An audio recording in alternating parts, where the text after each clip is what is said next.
Hoy vamos a tener una sesión dentro de estos diálogos filosóficos con Roberto Gargarella. Roberto es un teórico de muchas cosas en el campo de las ciencias sociales y del derecho. Estudió Derecho, estudió Sociología, estudió en la Universidad de Buenos Aires, también en varias universidades en Estados Unidos y en Europa. Quizás su seña de identidad desde el punto de vista de la formación sería Carlos Nino, con el que empezó a trabajar. Lamentablemente, como todos sabemos, Nino falleció en fechas tempranísimas, antes de cumplir los 50 años, y luego Roberto siguió su andadura. Una andadura que tiene mucho que ver con lo que fue la filosofía de Nino, aunque quizás en algunos puntos Roberto se aparta. Probablemente esa sea una de las cuestiones de las que vamos a conversar. Es un autor sumamente influyente en toda Latinoamérica, en el terreno del derecho constitucional y de la filosofía política y también de la filosofía jurídica. Yo creo que una de las cosas que compartimos, Roberto y yo, compartimos muchas, pero una de ellas es que la filosofía del derecho y la filosofía política pues necesariamente están vinculadas. Es un autor próximo a lo que se suele llamar el marxismo analítico, y también a otros autores que creo que no encajarían exactamente ahí. Diría que Owen Fish, del cual él ha recibido una influencia, o Jeremy Waldron, no podríamos ubicarlo dentro de este campo, pero son autores que han influido en el pensamiento de Roberto Gargarella y muchos otros, que su formación es verdaderamente amplísima. Algunas de las obras que él ha escrito, que ha escrito también muchísimo, yo creo que en este momento debe ser autor como de unos 30 libros o algo así. Pues Nos los representantes, es un texto de 1995, Crisis del sistema representativo, La justicia frente al gobierno, Las teorías de la justicia después de Rawls, Derecho y grupos desaventajados, Razones para el socialismo, editado con Félix Ovejero, Crítica de la Constitución, Nuevas ideas republicanas, Los fundamentos legales de la desigualdad, Teoría y crítica del derecho constitucional, en portugués, Las teorías de la justicia después de Rawls, La sala de máquinas de la Constitución, que es un libro que ha tenido una gran influencia en toda Latinoamérica. Y el último, y sobre el que yo quiero que verse esta conversación, es El derecho como una conversación entre iguales. Y el subtítulo que lleva es ¿Qué hacer para que las democracias contemporáneas se abran por fin al diálogo ciudadano? Este es el libro que yo acabo de leer y sobre el que me gustaría conversar con con Roberto Gargarella, del que soy amigo pues desde hace ya mucho tiempo. Creo que nos conocemos desde finales de los 80 o algo así. Les leo un poco el índice del libro para que el que no lo haya leído pues tenga una idea de qué va. El primer capítulo se titula Constitucionalismo y democracia. El segundo, el constitucionalismo como una conversación entre iguales. De subapartados, pues inmigrantes en la tierra prometida, la conversación entre iguales, 6 elementos decisivos, autonomía y autogobierno.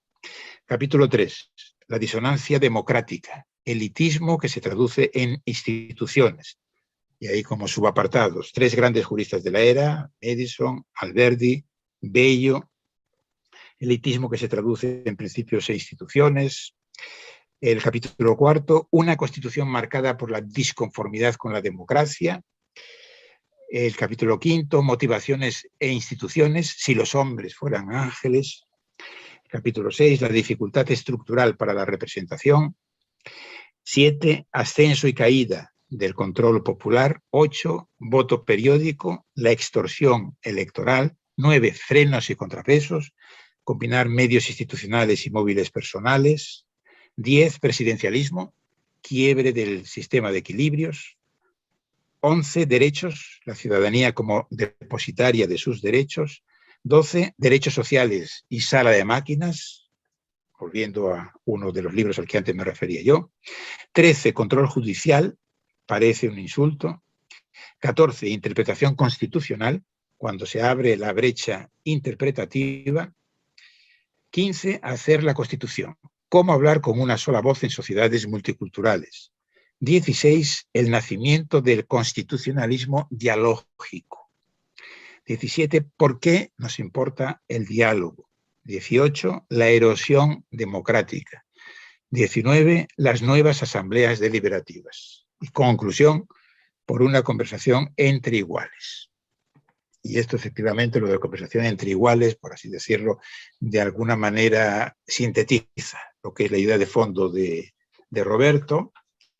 Y yo creo, y él mismo lo indica en el libro al comienzo, que de alguna forma este es un libro que escribió, explica de un tirón, y que de alguna forma también es una síntesis de muchos trabajos anteriores. Bueno, en el índice hemos dado, creo, una idea, ¿no?, de por dónde él ha desarrollado estas ideas.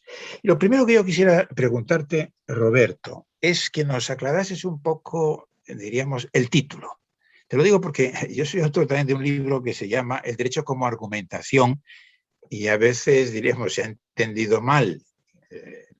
Bueno, como sabemos, no hay tantos, creo, lectores atentos de los libros. Algunos se quedan a lo mejor en el título o poco más.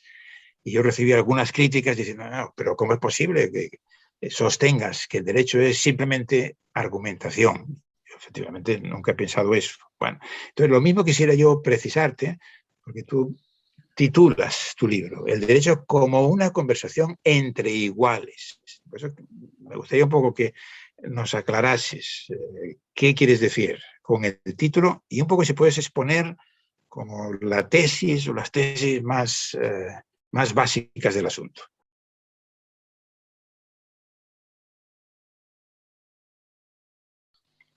Bueno, antes que nada, quiero agradecer la oportunidad. Para mí es un honor, y esto no es meramente retórica.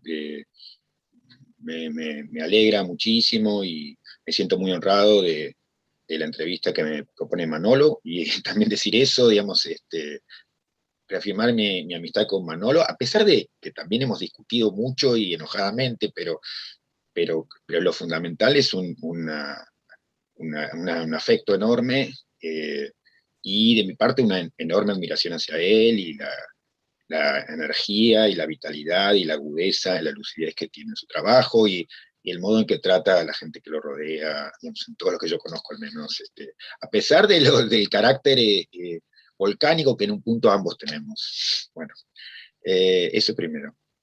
No, sobre el libro, el título es mío, el subtítulo no. El subtítulo lo puso la editorial, y bueno, digamos, yo estoy identificado con el título. El título efectivamente es la conversación entre iguales. Para mí eso traduce la idea esencial del libro, eh, y que tiene que ver con una modalidad, un modo de pensar la democracia. Y para bien o para mal, y en parte por la tradición que mencionaba Manolo, digamos, que viene de Nino, y de la cual efectivamente yo me siento continuador y también me siento diferente. Pienso a la democracia en general y al derecho en particular, vinculado con esa idea de la conversación entre iguales. Y poner el acento en conversación, en igualdad, en paridad, no es inocente. Digamos, la idea tiene una raíz, si se quiere, habermasiana, digamos, de que la decisión legítima es la decisión, legítima digo entre comillas, yo lo llamaría democrática, es la decisión que ha sido tomada luego de una discusión entre todos los afectados potencialmente, y apunto a eso, y trata de traducir de manera sencilla una idea que tiene su complejidad, y es un ideal regulativo. Por supuesto no pretende ser una foto vinculada con las sociedades que conocemos, sino una plataforma para la crítica, digamos, un punto desde donde mirar y pensar críticamente las sociedades que tenemos. Y los componentes, Roberto, un segundo, sí, sí. dime. No, perdona, sigue, adelante. No, Sigue. una línea más, que es que el énfasis en las ideas de inclusión y discusión, ¿no? Y por eso la idea esta de conversación entre iguales, que habla también, digamos, y ahí también encierra una crítica a los modos en que hemos organizado nuestros sistemas institucionales, que tienen que ver, yo creo, con la desigualdad, ¿no? Bueno, pero después seguimos sobre eso. No, la pregunta que yo quería hacerte, claro, las instituciones, pero hay muchas instituciones públicas, por supuesto, nos estamos refiriendo. Quiere decir que si uno dice que la democracia o la construcción de una constitución, la elaboración de una constitución, debe ser el resultado de una conversación entre iguales. Me parece que esto es comprensible, no puedes discutir hasta qué punto está comprensible. Pero claro, el derecho no solamente es eso, el derecho son muchas cosas, y por eso yo decía lo del título. El derecho como una conversación entre iguales, ya esto me resulta muy chocante, porque yo diría, en el derecho hay espacios que efectivamente uno podría decir que son conversaciones entre iguales, pero otros no. Porque claro, la idea de jerarquía es consustancial al derecho, y de jerarquía, por ejemplo, en la organización de la jurisdicción, y de jerarquía en el ordenamiento jurídico, y yo qué sé, y el argumento de autoridad. Uno diría, el argumento de autoridad, naturalmente, en una conversación filosófica, o si tratamos de elaborar una constitución, no tiene sentido. Pero en el derecho hay ámbitos en que uno diría que sí.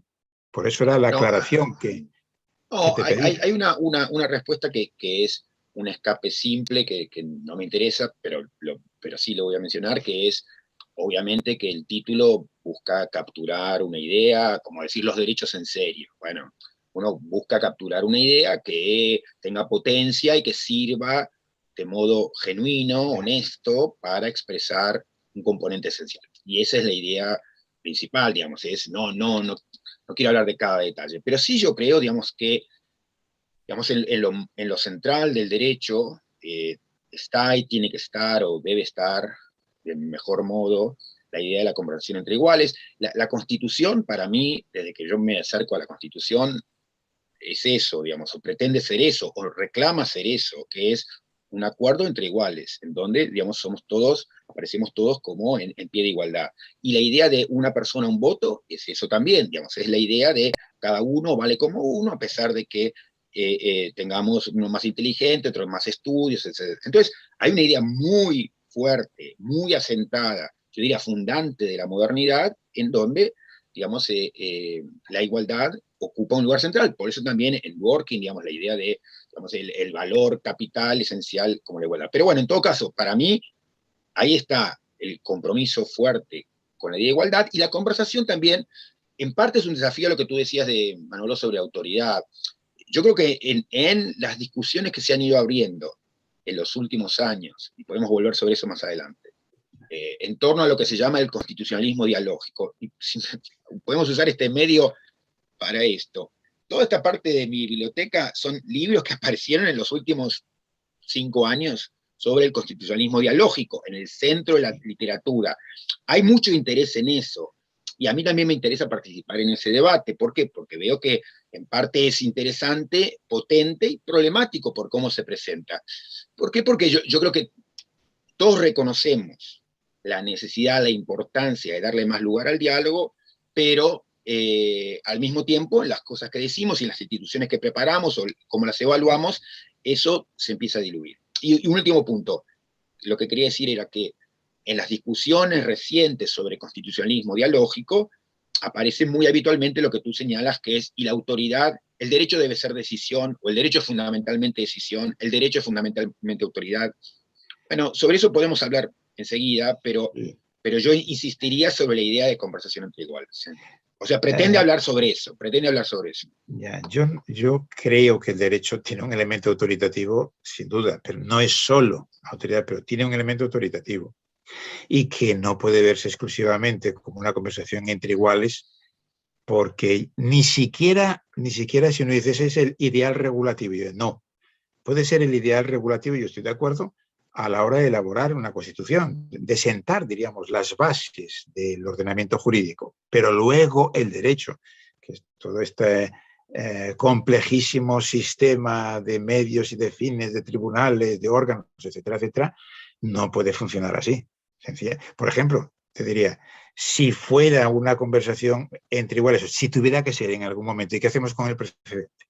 o podemos Correcto. evitar precedente, porque claro, la idea del precedente implica que no son iguales. Bueno, está el precedente horizontal, pero el vertical. Y si no, ¿cómo nos organizamos? Bueno, este primer punto, quería decirte que el título, diríamos, yo creo que no se puede extender a todo lo que es el derecho. Yo estoy de acuerdo, diríamos, veámoslo en el ámbito de lo que serían las bases del derecho, digamos, la Constitución. Pero claro, extenderlo todo el derecho me parece que ahí, y hay ciertos riesgos, yo veo ciertos riesgos, porque claro, este mensaje dirigido a los tribunales constitucionales es peligrosísimo, diría yo, aunque tú al mismo tiempo, como sabemos bien, eres crítico de los tribunales constitucionales. Recuerdo que la primera vez que yo te oí hablar de esto fue hace muchísimo, en México, yo creo que sería en el 93 o 94 con Owen Fitch, lo recuerdo muy bien, pero a pesar de que tú, diríamos, te mantienes muy crítico, pero claro, me parece que ahí hay una dificultad grande. Pero si vamos al asunto, diríamos, entonces tú lo planteas lo que es la organización de la democracia, el sistema democrático como organización entre iguales. Entonces yo creo, Roberto, leyendo tu libro, uno llega un poco a la convicción de que tú tienes una fe, diríamos, inmensa, que es el punto de partida en la gente, we the people, en fin, el pueblo, como quieras llamarlo, y que por así decirlo eres bastante rusoniano. O sea, lo que hace que la gente se comporte mal, decida mal, la maldad, diríamos, en este mundo deriva de las instituciones. Y entonces, por eso lo que hay que hacer es cambiar las instituciones, porque la gente, el pueblo, es capaz de tomar decisiones racionales, acertadas, si tenemos buenas instituciones. Y claro, yo creo que esta es una tesis excesivamente optimista. En un momento determinado tú dices, bueno, se podrían señalar ejemplos en el que la gente vota mal. Ahora habrás leído, ¿no?, estas declaraciones de Vargas Llosa. Lo importante no es poder votar, sino votar bien, ¿no? En fin, diríamos, es como una especie de censura de la gente que no vota, pues, las tesis conservadoras.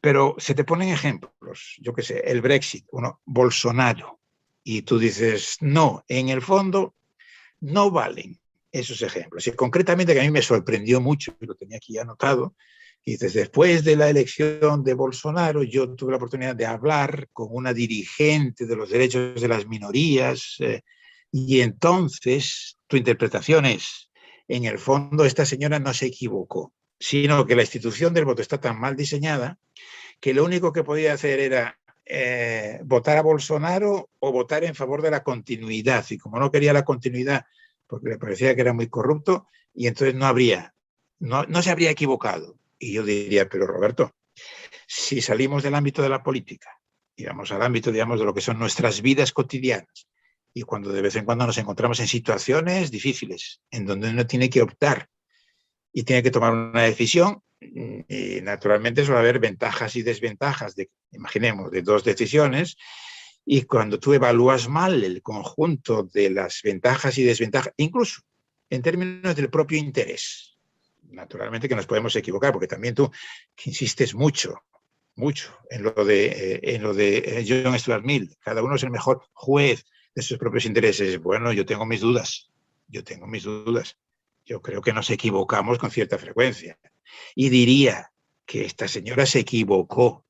Y no podemos decir, no, la culpa es de la institución del voto. Diría, no, la culpa es que, a ver, diríamos, lo que tenemos que revisar es esa presuposición antropológica tuya, yo diría, tan optimista, de que la gente es capaz de tomar buenas decisiones y lo que estropea las cosas son las instituciones. Y que si tuviéramos buenas instituciones, diríamos, ya lograríamos. Y que la gente es capaz de aprender rápidamente y cosas así. Y yo te diría, Roberto, ¿de dónde viene este optimismo tuyo? Creo que en esto te separarías de Nino, me parece. ¿Qué me dices? Mira, tengo tantas cosas, tengo Venga. tantas cosas por decir que no sé por dónde empezar, pero señalo algunas. Seguramente lo discutiremos más adelante, pero tenemos que seguir conversando sobre las disidencias respecto de cómo pensar los tribunales constitucionales. Eso lo reservo para más adelante. Sí. Desde ya, yo no me considero un optimista, sino como Thomas Nagel, un pesimista y escéptico. Digamos. Tengo la visión más negra posible sobre el futuro personal, de la humanidad, de todo. Y creo, como James Madison, que las instituciones pueden ayudar a dar incentivos, a abrir canales como esclusas en un dique para que algunas energías, impulsos avancen y otros no. Por ejemplo, la idea de frenos y contrapesos se basa en el hecho de, como decía Madison, quienes van a ocupar los cargos públicos muy probablemente sean demonios. Vamos a estar rodeados de demonios. Entonces, lo único que podemos hacer frente a ese hecho, y eso es un tremendo pesimismo sobre la naturaleza humana, por eso nada que ver, diría yo, con el optimismo, es tratar de establecer miles de controles sobre eso, porque lo más probable es la catástrofe. Entonces, tenemos que buscar de qué modo aguantar eso. Entonces, las instituciones pueden hacer una pequeña contribución a favor, al bien, o digamos, a la coordinación, a la cooperación, etcétera, o no. Y yo creo que están haciendo, y en América Latina claramente, tienen a hacer la peor contribución posible o una muy mala. Entonces es eso, pesimismo sobre la naturaleza humana, una visión que yo diría, tiene que haber... Roberto, perdona, te interrumpo, pero tú interrúmpeme también a mí. Nos podemos interrumpir, yo creo que los diálogos son así, no son monólogos seguidos. Sí, sí. O sea que, no, pero mi pregunta, a precisar más, ¿tu pesimismo es un pesimismo en el individuo antropológico o en las instituciones? Porque el lector de tu libro yo creo que es llevado a pensar, más bien, que los hombres, de manera rusoniana, los hombres son buenos o tienen el potencial, digamos, de serlo, y lo que les pervierte son las instituciones. Porque No, lo que pero tú por has dicho, supuesto, que las instituciones pueden ayudar, ninguna duda. Yo desde luego no tengo ninguna duda, y me parece que una persona razonable no puede dudar de esto. Ahora, que no pueden hacerlo todo. Y entonces, en ese sentido, lo que tú tanto criticas de la idea esta de los pesos y los equilibrios, pues diría, si uno no es tan optimista, diría que con eso tenemos que seguir. Quizás no sea lo único, no puede ser nuestra no, pero, única base, pero... no, pero por eso, la verdad es que tengo mil cosas para decir sobre, o sea, no sé si sensatas, pero tengo muchas. No, primero, en mi antropología modesta, digamos, y provisional, yo soy muy pesimista, pero al mismo tiempo creo, y esto es un hecho con el que yo entiendo el mundo, que somos todos muy parecidos, ¿no? Y eso también es. Y entonces no es que el mundo se divide entre geniales digamos, y Gandhis, digamos, no, sino que somos gente bastante parecida con enormes autointerés, como decía Hume, digamos, autointerés, pasiones, emociones, irracionalidades, pero muy parecidos. Y entonces es eso, es tener instituciones para sacar lo mejor, el mejor jugo posible de esta materia, ¿no? De crooked timber of humanity, como decía alguno, como decían. Y bueno, hacer algo para tratar de sacar lo mejor de esa base que es muy mala. Y yo creo que entonces el sistema de equilibrios que hemos tenido ha terminado degradándose. Y hay un punto importante sobre lo que decías. Tú no prescindirías de esto. El sistema, lo del check and No, balancing, lo necesitamos. no, lo que creo es que pasó a convertirse, y eso es algo a la que le dedico bastante en el libro, que por el desarrollo natural que ha tenido, no solamente un desarrollo patológico que también ha tenido, pero por el desarrollo natural, como se pensó en la separación, como se pensó en la autonomía, como se pensó por la desconfianza de la ciudadanía, porque ahí sí había esta idea de no somos iguales.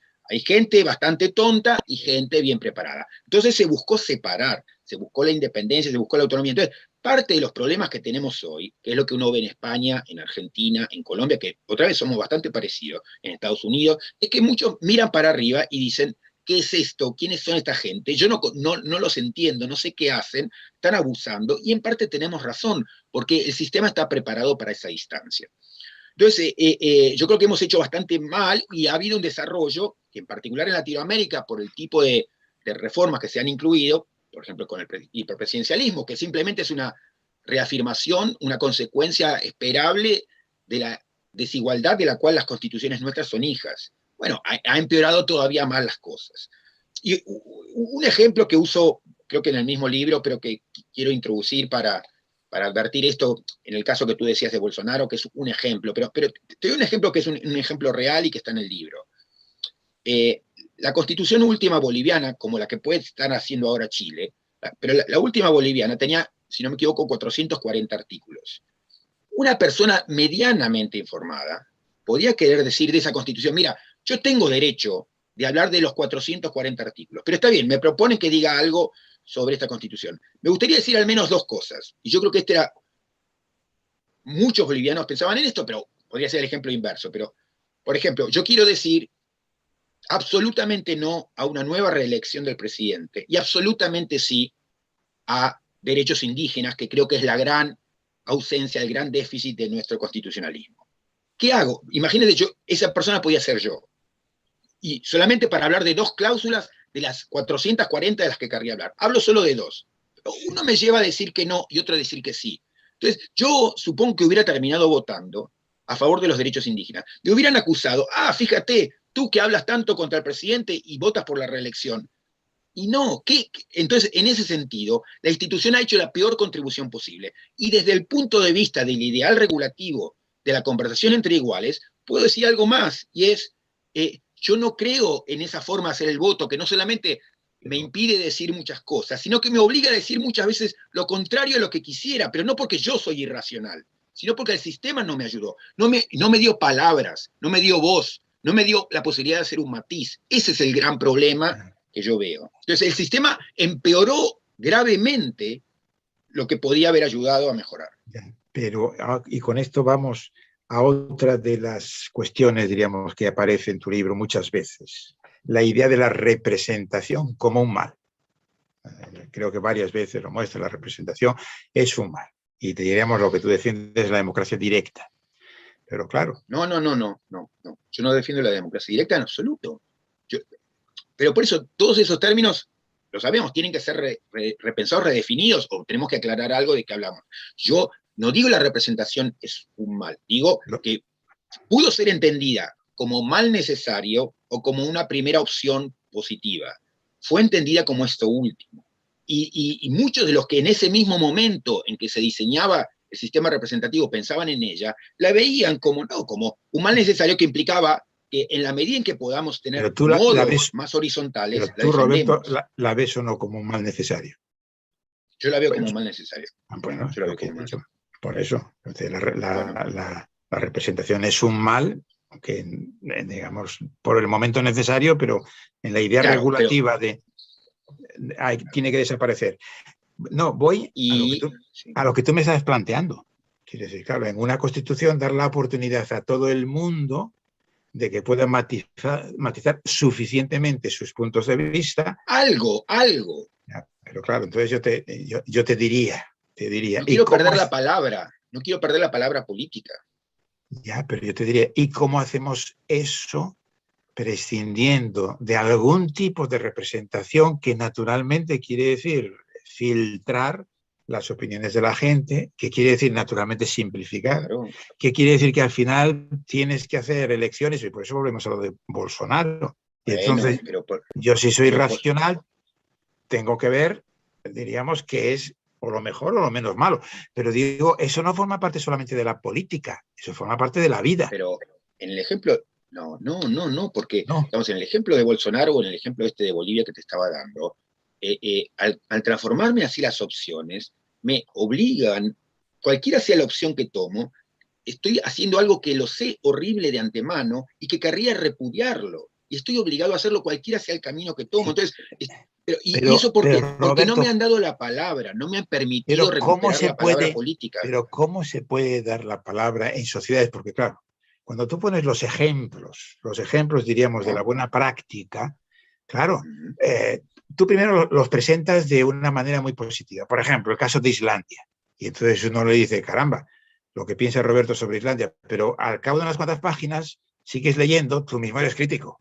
y lo mismo, y presentas, y en Argentina y en Canadá, pero luego tú dices, en el fondo, todo esto se quedó en aguas de borrajas, etcétera, etcétera. Y claro, entonces la pregunta es... ¿Y por qué la idea es que los cuentos no tienen final feliz siempre? Pero escucha, yo soy muy pesimista, como te decía. Pero es que el problema es que a lo la mejor buena noticia es que vemos que hay caminos posibles que antes se consideraban utópicos. Pero ¿cuáles son los caminos posibles, Roberto? Porque ¿cuáles son los caminos posibles para evitar esto que tú dices, que en el fondo es la idea, diríamos, la idea de la simplificación de las cosas? Que en el caso del derecho es muy obvio, la bivalencia, y que naturalmente al final el tribunal lo que tiene que decir, culpable, inocente, constitucional, bueno, y cómo lo organizas si no. ¿Y cómo creo si que no? hay que romper eso. Pero ¿cómo lo rompes? ¿Pero cómo lo rompes? ¿Cómo lo rompes? Con formas institucionales más ¿Pero qué formas? ¿Pero qué formas? Te puedo dar algunos ejemplos. Pero los ejemplos que das, los leí todos. A ver, porque yo los que das en el libro los leí con sumo cuidado y diría que ninguno de ellos es válido. El de Islandia. Pero claro, tú dices, en Islandia vive menos gente que en Alicante. O sea, en Islandia son 360.000 habitantes. Yo me he cuidado mucho de cómo utilizo los ejemplos, y en particular casos como el de Islandia, porque son fácilmente ridiculizables, porque a mí me dicen Islandia y enseguida me río. O Irlanda, país que no o Argentina, existe. O Canadá. Creo que son los ejemplos que pones. Claro, pero por eso, claro, pero por eso no tomaría Islanda aisladamente. Entonces, en cuanto a los ejemplos que uno tiene, lo que yo veo es que lo que hace años aparecía como inconcebible o antijurídico o no jurídico, comenzó a verse como posible e interesante. Otra cosa es, ¿puede eso desarrollarse de un modo potente o no? Yo creo que hoy estamos en el terreno de batalla y estamos viendo, y entonces hay una gran posibilidad de que lo viejo colonice lo nuevo o impida que lo nuevo nazca. Estamos en ese momento, pero ya tenemos un gran paso adelante, que es lo que antes parecía ridículo y antijurídico, hoy empezamos a ver que no. Entonces, yo lo que diría, bueno, pero te diría, hay muchas maneras, y déjame avanzar un poquito. Sí, yo creo que hay muchas maneras posibles, asequibles, que podrían trabajar en paralelo.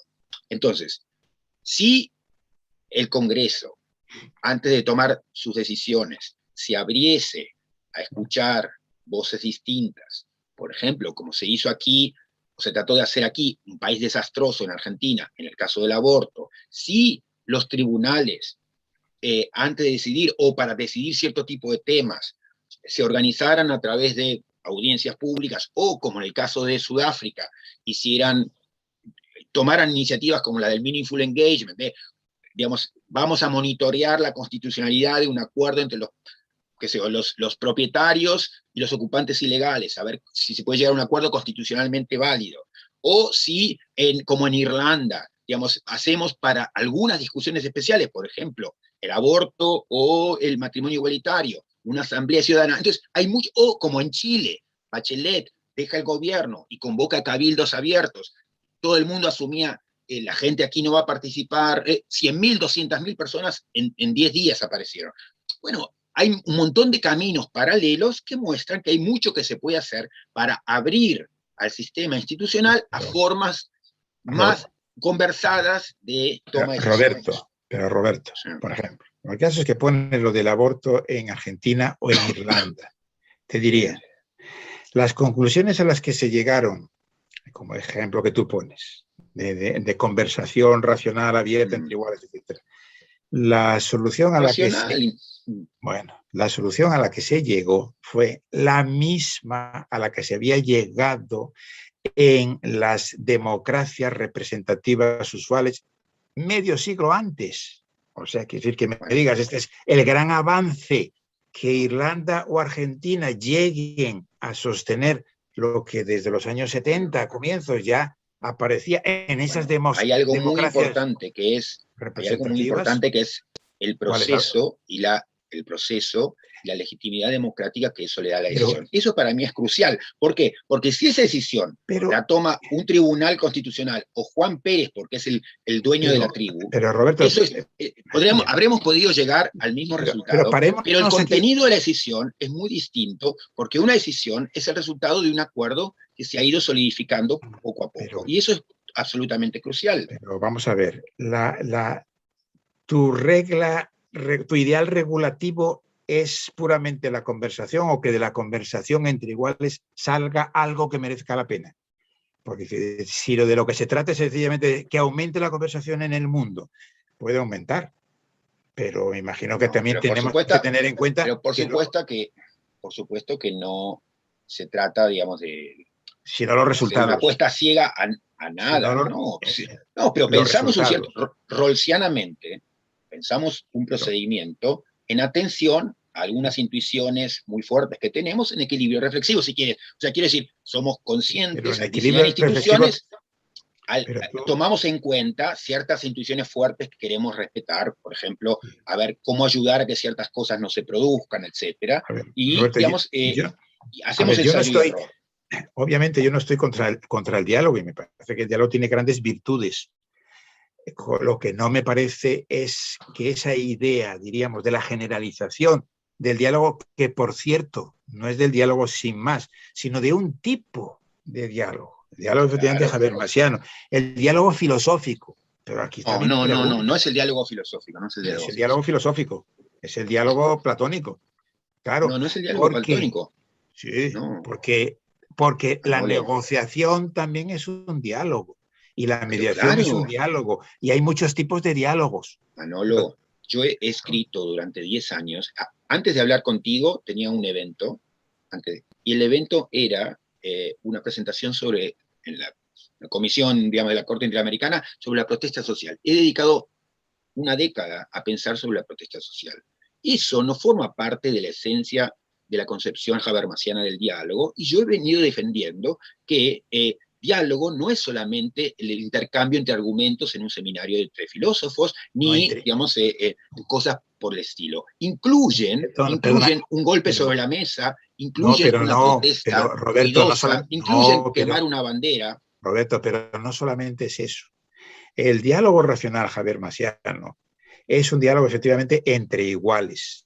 La negociación no es entre iguales, porque el poder de los que negocian naturalmente es distinto y aparecen otras cosas. Por eso te digo. Lo que te quiero decir es que respecto del ideal habermasiano, a mí me interesa hace mucho intervenir en esa discusión para decir, como ha venido diciendo otra gente, James Manbridge, David Estron, otra gente, que hay otras maneras de expresar argumentos que no es a través de una demanda judicial, un escrito en el diario o un trabajo filosófico, sino que incluyen también actos disruptivos, la quema de una bandera, una protesta social, el corte de una calle. Son maneras de intervenir en el foro público. Sí, pero Roberto, la quema de una bandera es un diálogo entre iguales. Es una conversación entre iguales. La quema de una bandera es un elemento que en determinadas circunstancias puede reconocerse como expresión de una idea o un reclamo. Por ejemplo, no es una basta de matar gente. Pero no es una conversación entre iguales. Pero por supuesto, pero no ridiculicemos el argumento, porque lo que quiere decir esto es que en la conversación entre iguales incluimos no solamente el argumento que presenta el técnico y el filósofo, sino también otras expresiones que, por lo mismo que estuvimos discutiendo, que es las fallas gravísimas en el sistema institucional, hay voces y hay críticas y hay quejas que no llegan al foro público. Y entonces, a veces, la gente quema una rueda, una goma, para hacerse visible una queja. Y eso forma parte de Roberto, una conversación. ¿Qué quiere decir que no llega al foro público? Porque hoy con las nuevas los canales institucionales. Bueno, eso, hace 10 años que la teoría política está teorizando sobre lo que llaman erosión democrática, y que tiene mucho que ver con esto, y es, el sistema institucional viene muy impermeable a las críticas, y entonces pueden aparecer 1 millón de personas en una plaza, y el sistema institucional decir, a mí qué me importa, sigo adelante como si nada. Entonces, tenemos dificultades para hacernos oír y para expresar la queja. Entonces, a veces aparecen Roberto, la ciudadanía común. ¿Quién tiene dificultades? Porque yo diría que la situación en la que estamos es más bien la contraria. De que dificultades no tenemos, de que todos podemos. El problema... El A ver, pero ¿por problema, qué será? Hace 3 meses que Colombia está en paro. Digamos, la gente está en las calles. Bueno, eso habla de alguna dificultad. Y en eso soy no, pero la lockeano. dificultad, perdona, pero yo creo que la dificultad es de otro tipo. No es la dificultad para hablar y para hacerse oír. La dificultad No, es que naturalmente que eso no es suficiente para cambiar las para cosas. que el sistema institucional Pero procese el mi demanda sistema, como debe hacerlo. pero el sistema institucional, Roberto, son muchas cosas. Y una de las instituciones, por cierto, es la institución representativa. Y naturalmente no podría decir que todos los colombianos podrían constituir un partido político. En España hemos tenido esta experiencia. Y entonces, No, no es como eso, no es consecuencia de las eso. protestas, Mira, te cuento aparecieron. un ejemplo que para mí ha sido relevante. Cuando yo empecé a trabajar sobre la protesta aquí en Argentina, me conecté con el principal grupo que estaba saliendo a la calle a cortar rutas en el norte del país. Visité el lugar, etcétera, y fue muy, para mí, revelador de algo que es demasiado común, al menos en América Latina. Un grupo que, por las políticas así como un poco brutales y racionales de privatización que se aplicaron en los años 90, digamos, los ajustes neoliberales famosos, de un día al otro, algunas de las provincias petroleras argentinas, que la petrolera y la petrolera estatal, cerraron y pasaron, digamos, pueblos enteros a estar en la nada, sin protección social, sin Estado, sin escuelas, sin teatro, sin nada, de un día para el otro. Bueno, entonces mucha de esta gente viviendo ahí en el pueblo fue a protestar al intendente, al gobernador, al diputado, encontraron todas las puertas cerradas, al juez, y el juez los procesaba. Y dijeron, bueno, salimos a la calle y tratamos de que esto se note a nivel nacional. Eso, no digo que son todos los casos así, pero eso es, para mí, un tremendo caso de un intento de contribuir, para leerlo sofisticadamente, de Pero, contribuir al diálogo público, que es hacernos visibles a nosotros, los que vivimos lejos de allí, que hay un problema de violación masiva de derechos constitucionales que no a estamos ver, reconociendo y no está siendo atendido. Eso es vamos a ver, pero crucial. Roberto, aquí Sí. naturalmente los dos estamos de acuerdo con el diálogo, estamos de acuerdo en que sus virtudes, etcétera, etcétera. La cuestión es cómo es. Si el problema que tenemos es de que la gente no puede hacerse oír, Ese es o un si, problema pero importantísimo. yo creo que a mí me parece que el problema no es este. El problema más Ese es bien un es problema central. el problema es de ruido. Es decir, todo el mundo se hace oír, diríamos, y demasiado.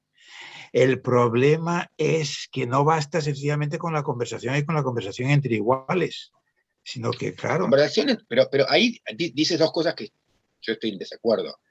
El único problema no es el de la falta de conversación y no es que lo único que queremos como solución es la conversación entre iguales. Hay un problema muy fuerte, que es que el sistema institucional no está ayudando hace mucho tiempo pero a ya, que sean procesadas las demandas críticas a partir de violaciones de derechos constitucionales fundamentales, y al mismo tiempo tenemos, o yo tengo, un ideal regulativo que pretende que sí, parte de la solución pase por allí, por bueno, abrir mayores espacios a pero esa claro, pero es que escucha y a esa conversación. ya, lo que pasa es que estas No es matizaciones, toda la solución, es una solución importante en el bueno, marco de un sistema degradado. ya, que el sistema está degradado no cabe ninguna duda y que naturalmente que las instituciones no hay por qué pensar que son inmodificables, tienen naturalmente muchas falencias, como decís, los argentinos, y ese es un tema importante. Lo que pasa yo a veces leyendo tu libro tengo un poco la impresión que tú estás dentro de lo que piensa.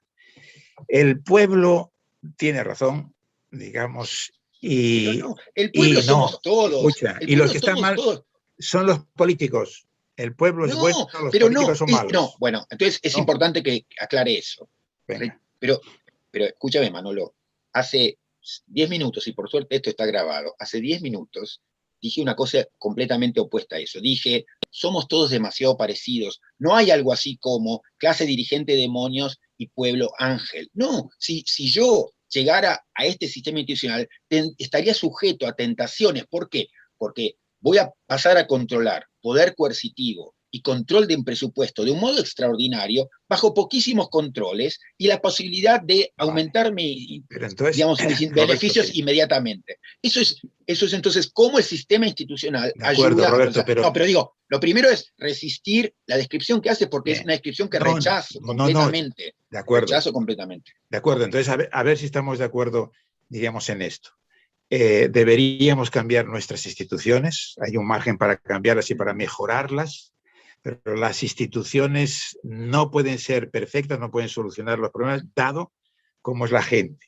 Y por lo tanto, entonces siempre vamos a No. En necesitar. eso soy rolsiano y soy madisoniano. Bueno, Digamos, siempre, las instituciones tienen que bueno, hacer lo mejor posible dentro del material humano espantoso que vamos a tener siempre. bueno, estaréis de acuerdo con la tesis esta kantiana que dio título al libro de Berlín, ¿no? El fuste torcido de la humanidad. Es Bueno, el Crooked Timber of ¿sí? Humanity, sí. Bueno, Lo pues sugiere así. de acuerdo. Paso a Totalmente. una cuestión, diríamos, más o menos distinta, que te hago esta pregunta. Porque tú que lo que defiendes es la deliberación, el diálogo, etcétera, etcétera, sin embargo, en este libro tuyo no hay ninguna referencia a las teorías de la argumentación, lo cual es sorprendente, porque uno diría, bueno, la idea de la deliberación, como sabemos, empieza en Grecia y es uno de los géneros de la retórica y luego tiene toda una tradición seguida. Hoy en día, en la teoría del derecho solemos hablar del giro argumentativo, que ha supuesto un cierto cambio. Sin embargo, tú, diríamos, esto lo silencias completamente. ¿Hay alguna razón o es simplemente que cada uno, digamos, No, tiene el background que es eso. Mira, tiene? como decías, sí, es el No background más. y es el libro salió, como decías, y eso para mí es muy importante para pensar y comentar el libro. Salió un tirón, pero no es simplemente que lo escribí rápido o menos lo escribí a las apuradas. El libro estaba ya escrito antes de ponerme a escribir. Estaba en mi cabeza completo, digamos, y era yo un traductor de lo que decía mi cabeza, digamos, y simplemente tenía que ser eso, un escriba, un escriba. Entonces, eso tiene que ver con que eran ideas muy consolidadas, buenas y malas, a lo largo del tiempo. Entonces simplemente dejé salir, digamos, fue el escriba de ese tipo de pensamiento. Entonces, sí, tiene que ver con mi educación y lo Vale. que he Pero hecho ¿te todo el parece, tiempo. por ejemplo, que en un libro que tú titulas El derecho, como una conversación entre iguales, quizás para matizar algunos de los aspectos, Totalmente, habría totalmente, que... y debería, sí, pero mira, la verdad es que ahora va a salir la versión inglesa y a lo mejor hay un poquito más, pero ya en la castellana, que ya salió, estaba pensado con mucho menos de notas al pie de página. Luego casi me daba vergüenza porque era eso, yo quería como de un modo muy masticado, de un modo muy, digamos, ya consolidado en un punto y muy fluido, dejar presentar ciertas ideas. ¿Sí? Y bueno, me pareció que era casi una falta de respeto, digamos, que no hacía todas las notas al pie de vida, pero era en parte el objetivo, pero, digamos, entonces Venga, terminé tratando de completar, pero no incluí un montón de discusiones que querría haber incluido. pasemos a hablar un poco de Nino, porque Nino, como Sí, sabemos, Nino defendió la democracia deliberativa, ¿no? sí.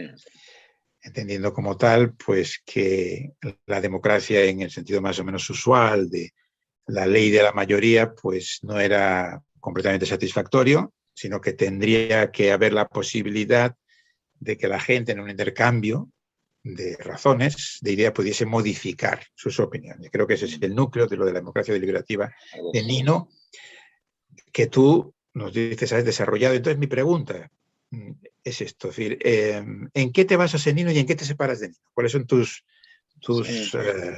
afinidades y Oh, diferencias gracias. con Nino?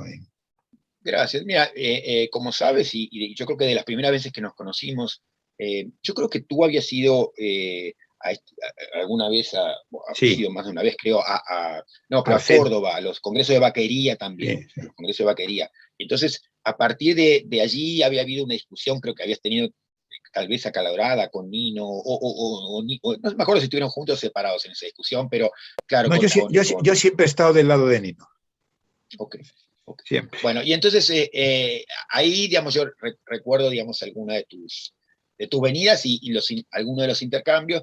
No, y yo, digo, para un enfoque que por eso te puedes resultar familiar, yo me sentí siempre como en una rama un poco a la izquierda de lo que pensaba Nino.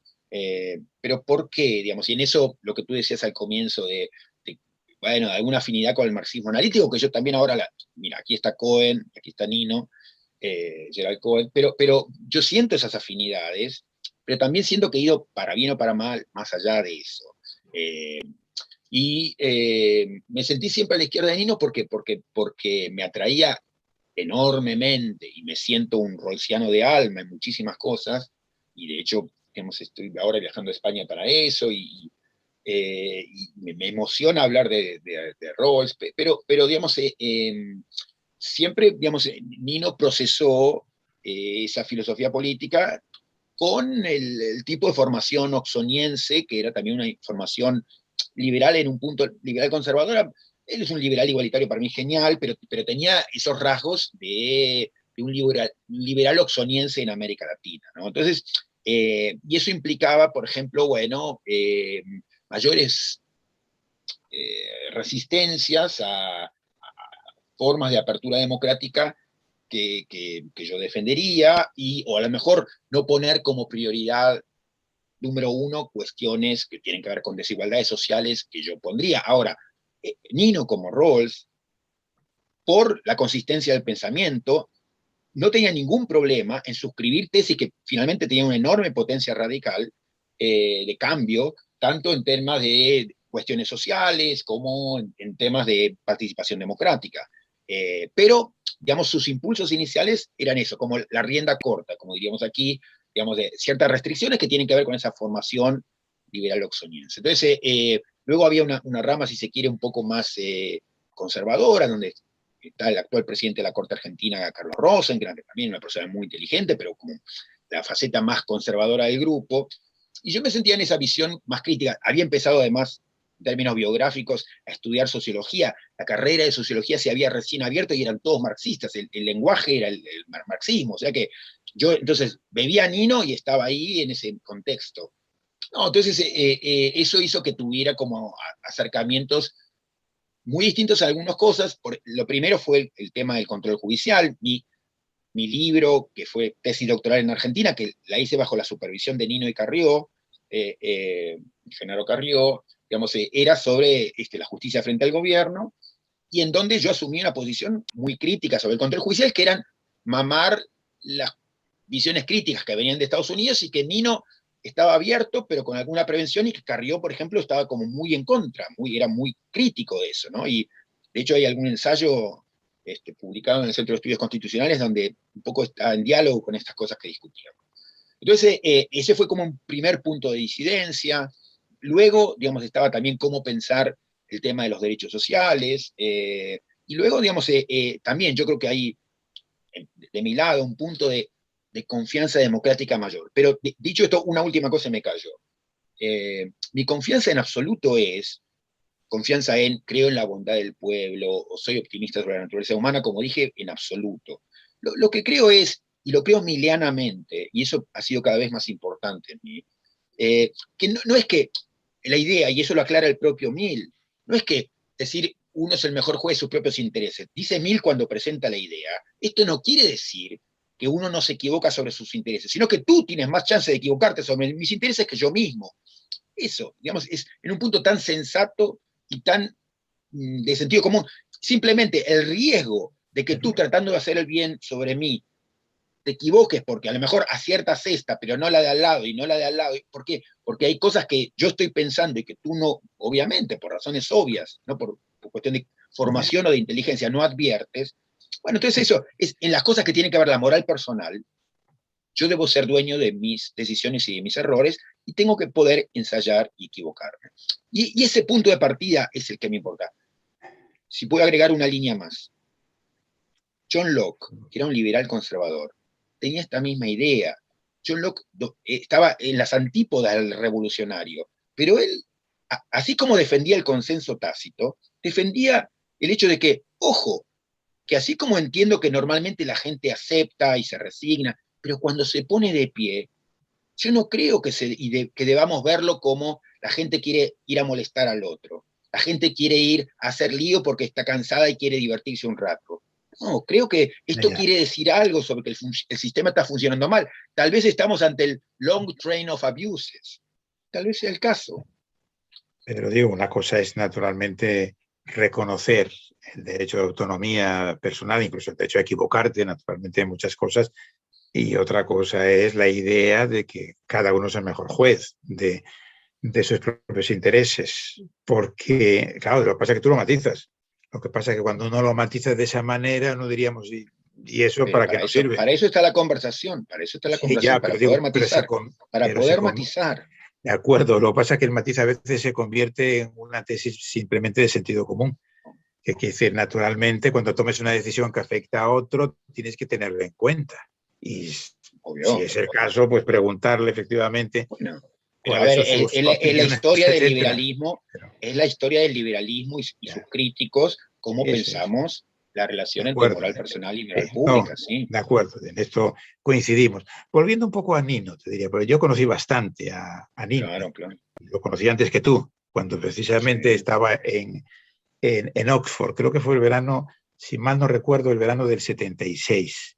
Y yo me acuerdo de Nino, Interesante. fíjate, cuando yo hice la tesis sobre la filosofía del derecho argentino, y me refería a Nino, una crítica que yo le decía a Nino, fíjate cuál era, que no se había ocupado de los derechos humanos, lo cual era cierto en aquel momento, porque, digamos, más que el liberalismo oxoniense que tú dices, yo creo, es su formación en Buenos Aires.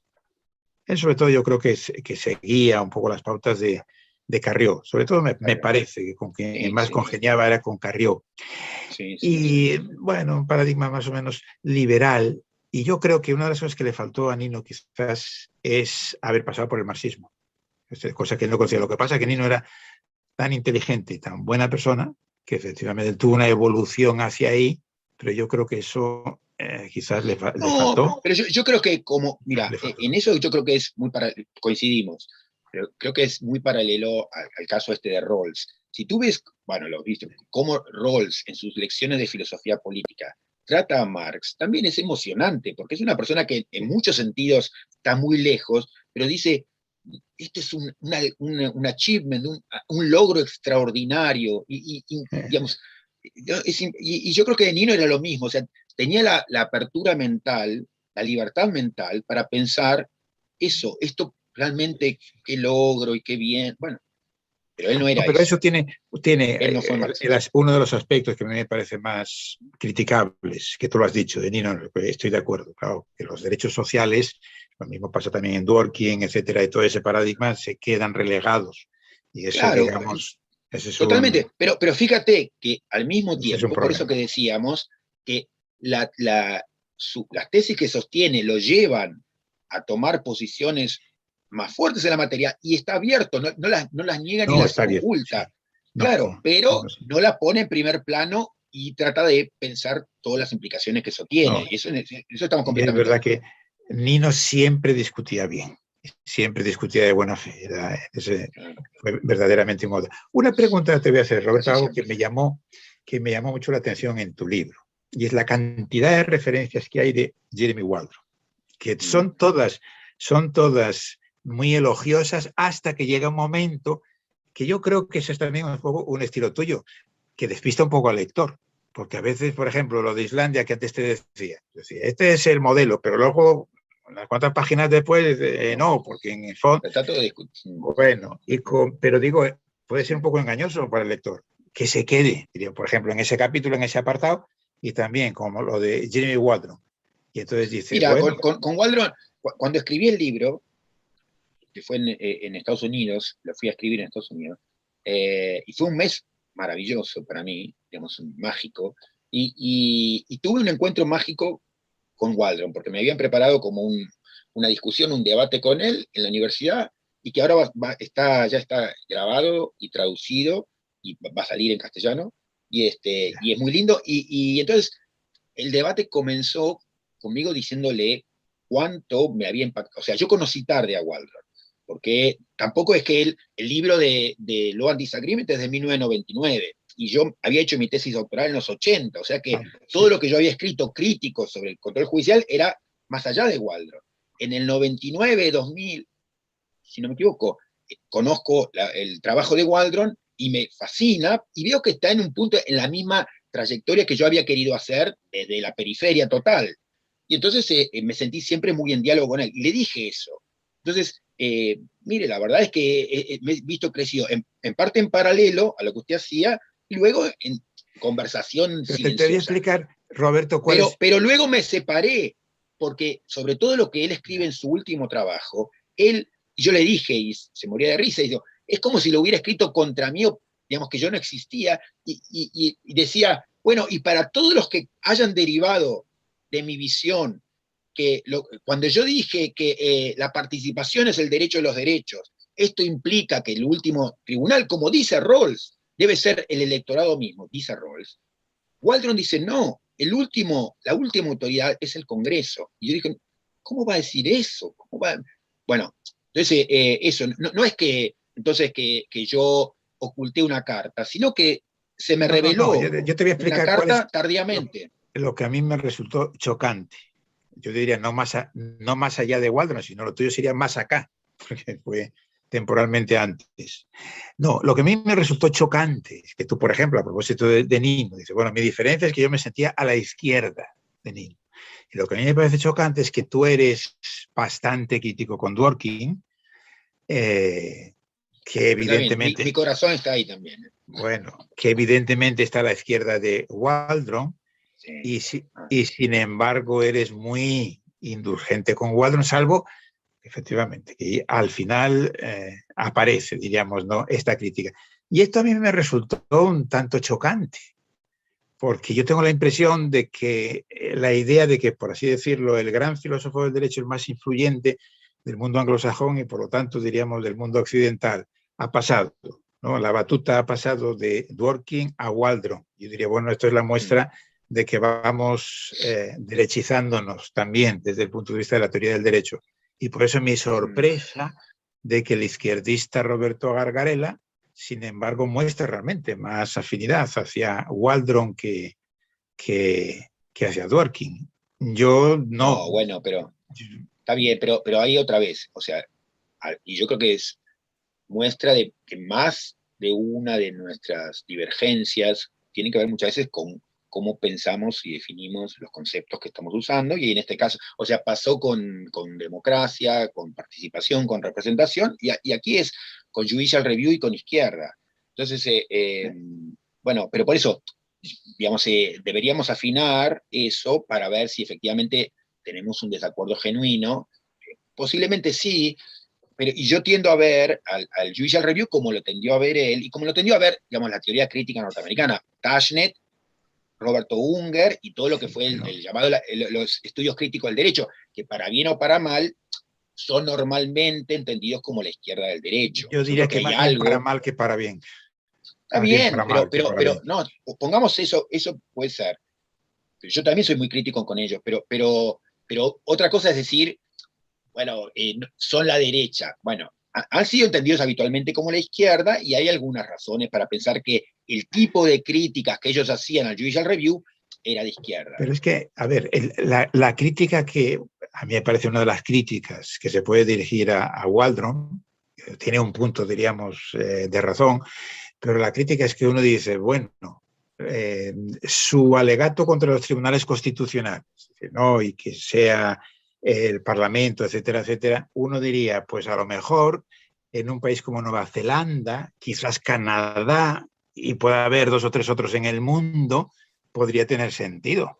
Pero como tesis general y sobre todo como tesis que pudiera servir para los países latinoamericanos, me parece completamente absurdo. Y en realidad yo creo que el mismo Waldron, yo recuerdo alguna entrevista por ahí reciente, un poco lo viene a reconocer. O sea, que es que la tesis de Waldron se queda en algo que uno le podría decir, bueno, sí, los países que sean como Nueva Zelanda, pero ¿cuántos hay en el mundo? Y por eso digo, creo que se parece un poco, Roberto, a lo que uno encuentra también en tu trabajo, que diría, bueno, si el mundo estuviese Pero, bueno, constituido por ahora, Islandia, Canadá y no sé bueno, qué, pero pensemos en a lo América mejor Latina sí, en su peor pero, versión. pero no es así. Parte de la peor versión de América Latina la expresan una diversidad de tribunales constitucionales. Tú Y en dirías parte que es la la peor. Corte Tú dirías Bueno, que es la. Tú no, tú, sí. perdónate. Bueno, Quiero, escucha, bueno, tu ¿te puedo decir juicio, algo? No, no, tu, no, no, no, sí, no. pero tu Déjame juicio sobre avanzar un los poquito. tribunales constitucionales en Latinoamérica es muy negativo. ¿Tú crees que básicamente ha jugado un papel negativo? Bueno, podríamos ir caso por caso. Entonces, yo diría, en Colombia también iría año por año. Yo creo que tuvo una década excepcional, sobre todo a la luz de la imposibilidad de hacer política, porque si no, tú eras persona muerta. Entonces, en ese contexto, lo que hizo durante una década o un poco más la Corte Constitucional fue extraordinario, del mismo modo en que podría decir, el tribunal que recientemente, el Tribunal Plurinacional, que le dijo a Evo Morales que tenía derecho a una nueva reelección porque se violaba su derecho humano cuando la constitución que él propuso, que incluía una cláusula de restricción, bueno, eso es una tomadura de pelo al derecho que a mí me invita a abandonar el derecho. Cuando escucho eso en un tribunal constitucional, digo, no quiero hacer más derecho. Yo Si en eso eso es estoy de acuerdo, posible, bueno, pero pero es Roberto, eso, no lo es eso. Y Ecuador, contéstame y a El la Salvador pregunta. ahora, y El Salvador. Bueno, pero entonces por eso, vamos país por país, pero yo diría en muchos países. ¿Por qué? Por una cuestión institucional, que es, le hemos permitido institucionalmente, política, económica, socialmente, que los tribunales constitucionales sean colonizados por el poder de turno, y esto ha hecho en las democracias más frágiles de la región, El Pero Salvador, Roberto, si no tuviéramos Ecuador, tribunales Bolivia, constitucionales, si no Venezuela, tuviéramos tribunales y gracias a constitucionales, Dios, diría. estaríamos mejor. Pero Ese es el depende, punto. depende del país y el momento, depende del país Bueno, y el momento. estamos discutiendo En El la Salvador, institución. Estamos bueno, discutiendo pero la está bien. institución. No, pero yo creo que el buen acercamiento, y ese es un poco mi desarrollo sobre el Judicial Review, que es lo primero que empecé a trabajar. Hoy sigo pensando sobre la cuestión y tengo cada vez un acercamiento más contextual, porque no me interesa hablar de Islandia, sino de las ruinas en las cuales me muevo, que están aquí. Y lo que veo es que hay muchas razones para temer este tipo de instituciones, como temo yo al Congreso y como temo a la presidencia, por distintas razones.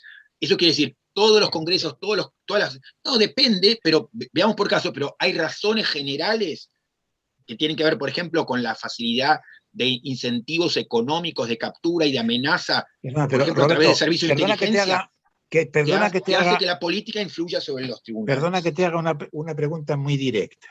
Si tú pudieses hacer la nueva Constitución argentina, de manera dialógica, etcétera, etcétera, pero tendrás cierta idea, ¿incluirías un tribunal constitucional o una institución semejante o no? ¿O dirías, no, me parece que sí la incluirías? Sí. Bueno, entonces, ¿cuál es tu tesis contra los tribunales constitucionales? ¿Porque es contra los tribunales constitucionales o...? Contextualizadamente. Mira, yo, digamos, he venido afirmando una visión que yo llamaría procedimentalista sobre el Judicial Review, un poco a la línea de lo que era el trabajo de John Neely y compañía.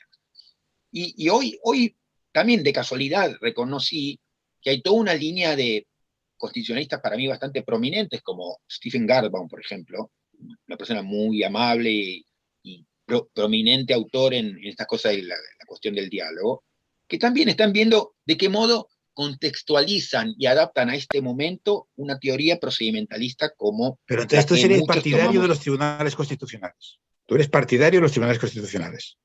Pero no daría una respuesta en el vacío, sino una respuesta contextualizada. Y es, dependiendo de las condiciones, yo diría hoy es distinto Venezuela, Ecuador, Colombia, Bolivia y Argentina. Entonces, Bueno, dependiendo de eso, tendríamos que hacer distintas cosas. Pero en todo caso, Como necesitamos un esa ideal de institución. guía. Necesitamos esa Sí. institución. Bueno, Sí, yo no la entonces, eliminaría. bueno, y entonces ahora vamos a uno de los temas que tú tratas, que a mí me interesa mucho, que es el tema de la interpretación constitucional.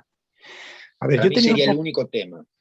Bueno, yo he tenido un poco la impresión en tu planteamiento que simplificas demasiado, en el sentido de que tú vienes a decir, hay dos maneras de interpretar la Constitución, el originalismo y la teoría evolutiva de la interpretación constitucional.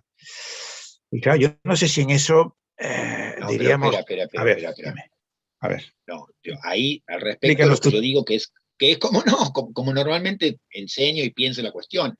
Yo creo que hay decenas de teorías interpretativas en competencia.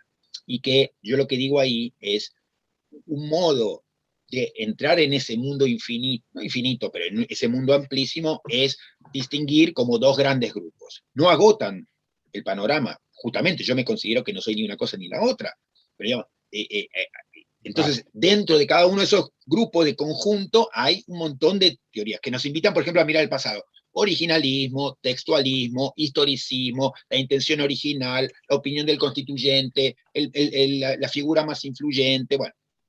Entonces hay la tradición, son modos de mirar el pasado, a los que yo englobo dentro de una categoría y englobo dentro de la otra a muchas otras teorías. Entonces, esa es como una forma de ingreso para simplificar un problema extraordinario. Bueno, ¿cuáles serían las pautas que, en tu opinión, habría que dar, las sugerencias a los jueces constitucionales a la hora de interpretar la Constitución? ¿Tienes alguna teoría? Lo que yo diría, no? Bueno. Porque, por ejemplo, así como hay una, claramente hay una dworkiniana, sabemos, es decir, el modelo de Dworkin, lo que nos está diciendo. ¿La tuya cuál sería? Bueno, ¿qué dirías tú? En una conferencia, te invitan a una conferencia, te habrán invitado muchas veces, al Tribunal Constitucional de tal país, nos diga, gran profesor Roberto Gargarella, ¿qué nos puede decir y qué sugerencias tiene para hacernos? Primero lo que haría es una crítica a los modos predominantes en que los tribunales que yo conozco y que predominan en mi región y aún en Estados Unidos hacen la interpretación. Para simplemente tornar visible que no viene aquí a hablar un personaje de la periferia para dar la solución y la fórmula secreta de salvación del derecho, sino que es dentro del desastre general en el que nos movemos, que lleva a que, por ejemplo, desde hace 3, 4 décadas, en el tribunal, más que actúa como faro de la jurisprudencia mundial en Estados Unidos, se vienen usando argumentos interpretativos, para mí, desopilantes. Entonces, bajo ese panorama, y que la Corte Interamericana usa lo que yo diría un cierto cualunquismo interpretativo, entonces, en ese contexto, y que la Corte Argentina, es la discrecionalidad pura revestida en argumento de autoridad. Entonces, ese es el contexto, y entonces estamos frente a una enorme dificultad. ¿Por qué? Porque aún la gente más sofisticada, que trabaja hace décadas seriamente sobre esto, porque hay, por supuesto, mucha manipulación, pero aún los exponentes más interesantes están diciendo cosas, para mí, desopilantes. Vino a Argentina hace 3 años Lauren Solum, tuvimos una discusión, debate sobre originalismo. Para mí era desopilante mucho de lo que decía, pero es la naturalidad con la que se siguen pensando. Entonces, ese es el tipo de problema que tenemos. Por eso, digo, más que decirles, miren, yo aquí vengo a darles una fórmula, primero vengo a plantear un problema. Estamos en un problema descomunal. Las cosas se están haciendo muy mal y es importante reconocer eso. Eso, para mí, ya es central. Luego yo puedo empezar a decir, y ahora te trato de decir algo porque no me quiero escapar de la... Pero bajo ese contexto, que es la modestia de decir, mira, trato de decir algo, pero dentro de esta catástrofe que estamos, y que además es eso, yo creo que es el cimiento fundamental del derecho, porque si eso está mal todo. Y el derecho no puede cumplir con su primera promesa, que es la del Estado de Derecho, que es, te trataré como un igual, aunque tú seas blanco, negro, izquierda o derecha. No lo puede hacer. Entonces, dos cuestiones querría aquí plantearte. Primero, me parece que, diríamos, tu influencia de las teorías estadounidenses puede jugar un papel negativo. Porque, por ejemplo, claro, lo del originalismo tiene sentido en Estados Unidos, es con una constitución que viene de donde viene y que tiene más de 2 siglos, etcétera, etcétera. La inmensa mayoría de nuestras constituciones en eso, bueno, Argentina puede ser un caso un poco diferente al del resto, son muy recientes. Entonces, por ejemplo, el originalismo yo diría que es algo que sencillamente no tiene sentido.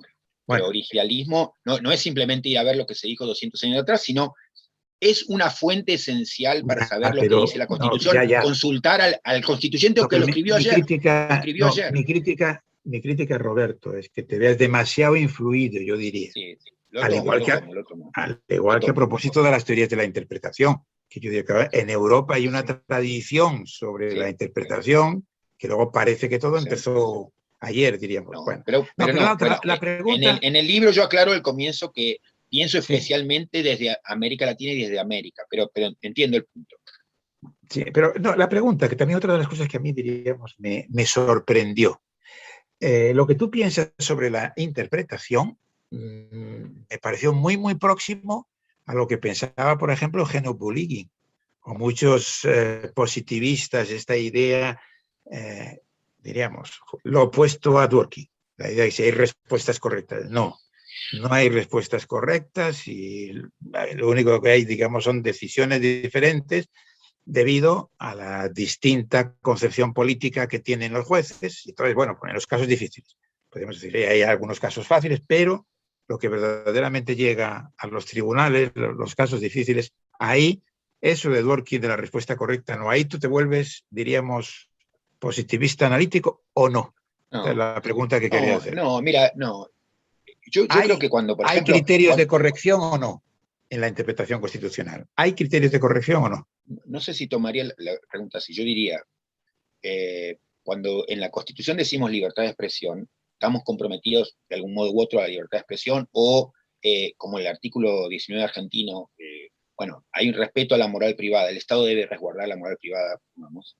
Estamos diciendo algo que tiene un sentido, pero respecto de cuyo contenido, para el caso concreto, es dable pensar que vamos a estar en desacuerdo. ¿Por qué? Porque estamos apelando a una idea que no viene con un manual de instrucciones sobre cómo se lee, moral privada, libertad de expresión. Libertad de expresión es compatible con las caricaturas de Mahoma, es compatible con el discurso del odio, con el discurso negador del holocausto, con la pornografía, con revelar cómo se hace la bomba. Bueno, 200.000 casos difíciles. Y sobre esas cosas yo creo que yo no invitaría a decir hay una respuesta correcta, ni hay una manera ponderada, digamos, de ver cómo lo acomodo con otros derechos. Y lo que tenemos que salir es a argumentar, pero, digamos, importa... Pero, Roberto, para argumentar... Importa el quién. Para argumentar hay que tener criterios, porque si no, lo único que quedará, diríamos, a lo bullying, es la pura discrecionalidad. No, pero en eso, digamos, yo no coincido con la visión rawlsiana de el tribunal como el exemplar de public reason, pero sí creo, rawlsianamente, que lo que uno hace es apelar a razones públicas. Razones públicas son razones que otros pueden razonablemente entender respecto de lo que hemos hecho como compromiso común. Y entonces es la indagación sobre razones públicas. Y eso requiere una conversación. Entonces ahí está vinculado para mí eso, interpretación y conversación entre iguales.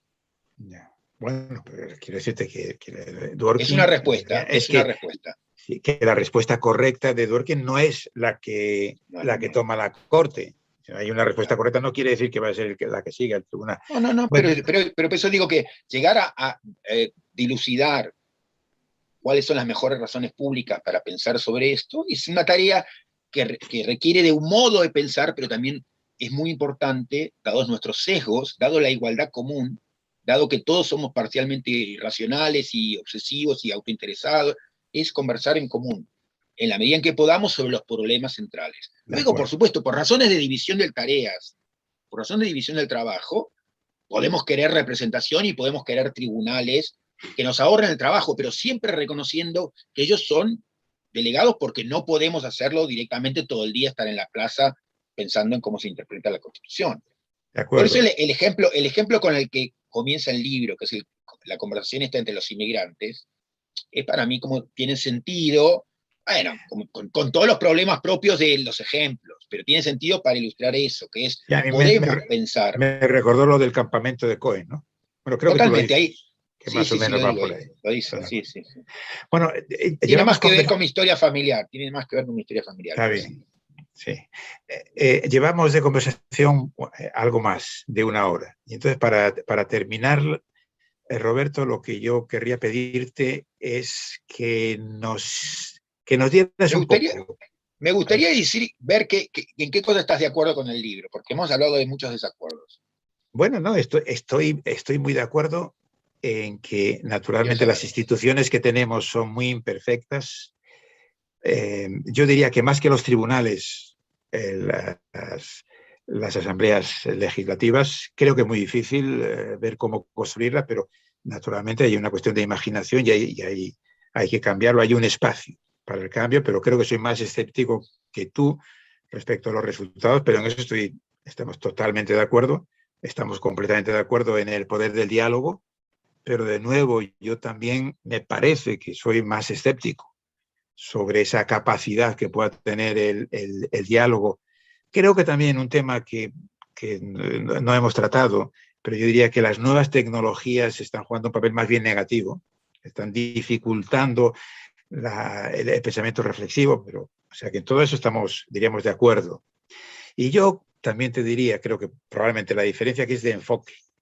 Yo me enfoco al derecho más en general y no tanto como tú, que te enfocas al derecho constitucional y lo que sería una constitución. Pero vamos, sin duda hay puntos de acuerdo. Bueno, tampoco, si no los hubiese tampoco pasaría nada. Pero lo que yo quiero pero me pedirte, interesa, me interesa. ya, lo que yo querría pedirte ahora, Roberto, para que quede, ¿no?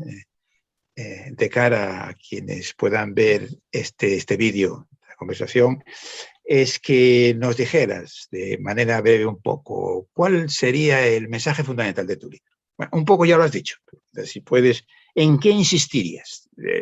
Tómate un tiempo, si te parece, o sea, 3, 4, 5 minutos, y así terminamos la conversación.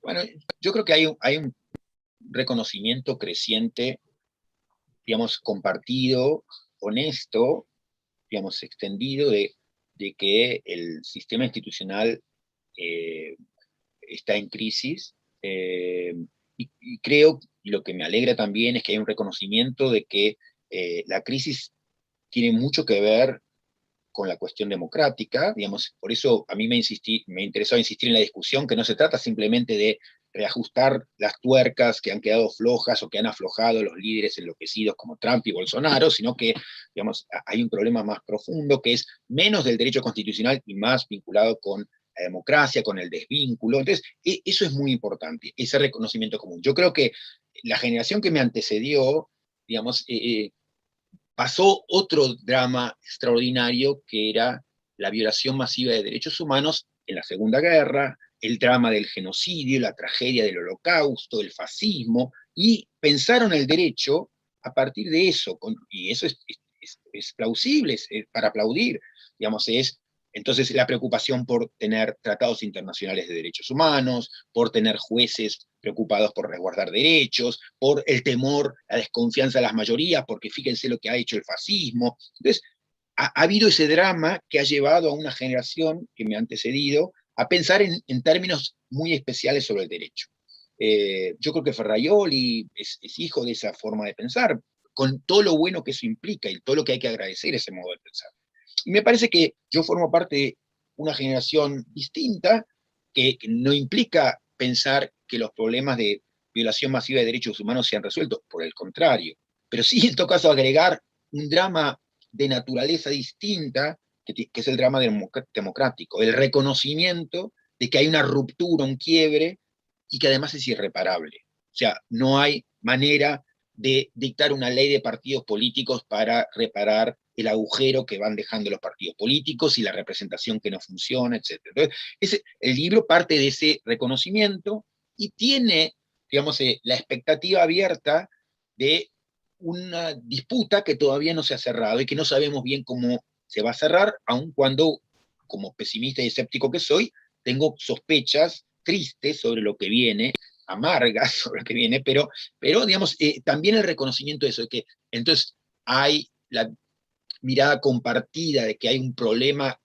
democrático profundo que tenemos en cierne, que enfrente, y hay algunas alternativas que se han ido abriendo para lidiar con ese problema del modo que yo creo apropiado, que es buscando reparar el déficit democrático. Y por eso yo tengo ese optimismo moderado respecto de estas aperturas. Es decir, reconozco algo muy interesante y es lo que en el momento, digamos, previo se consideraba una utopía, una ridiculez, hoy vemos como que son alternativas posibles. Yo siempre cuento, y voy terminando con esto, digamos, cuando hace, digamos, 30 años con Nino pensábamos en modos de integrar la conversación democrática con los tribunales, en Argentina y en todos lados, digamos, había el sentido del ridículo, digamos, de señalar, esa persona no entiende el derecho, no sabe de qué significa, cómo un tribunal va a promover una conversación colectiva, abrirse al diálogo, ¿qué significa? Eso es una estupidez.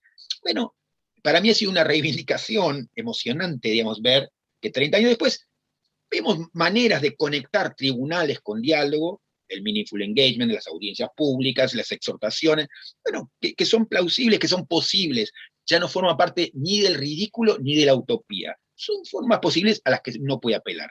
¿Está allí la solución de todos los problemas? No creo, entre otras cosas porque el derecho no es la solución de todos los problemas, ni el origen de todos los problemas. Pero tener un derecho mejor es posible y hoy sabemos que hay prácticas que son asequibles y eso es muy importante. ¿Ganará el bien, siendo el bien, digamos, la conversación entre iguales? No creo, pero digamos, trabajaremos para ello. Bueno, Roberto, muchas gracias y seguiremos conversando. Hasta la próxima. Desde el desacuerdo y la amistad. Muy bien, hasta la próxima.